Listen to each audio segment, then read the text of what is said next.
Today, we're going to learn about solving decimal equations. Linear equations involving decimals with the four mathematical operations. So, decimal equations are simply linear equations, but instead of whole numbers, we're using decimals. In each of these examples, we want to isolate the variable so that we can find the value of the variable that solves the equation. So, in this first one, we have x plus 2.4 equals 6.88. We have to subtract 2.4 from both sides of the equation so that we can isolate the x and solve for the answer. So let's do that. Let's subtract 2.4 from both sides. So we're going to get 6.88 minus 2.4. You can use a calculator for this. And that's going to be 4.48. So x is equal to 4.48. That's our answer.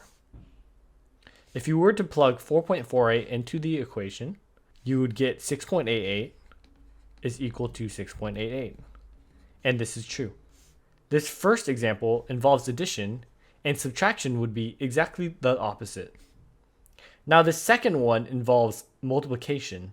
For in order to isolate the t, you must multiply both of the sides by what's in the denominator for t.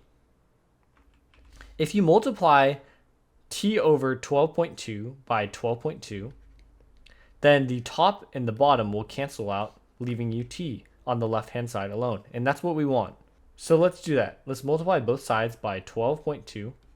And the 12.2s are going to cancel out. So we have t is equal to 3.2 times 12.2. 3.2 times 12.2 is going to be 39.04. 39.04. So this is our answer. T is equal to 39.04.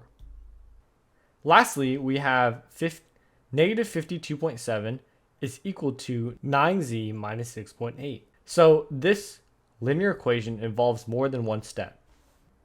So for this last equation, we're going to add 6.8 to both sides of the equation so that 9z is isolated on the right-hand side and we can solve for z.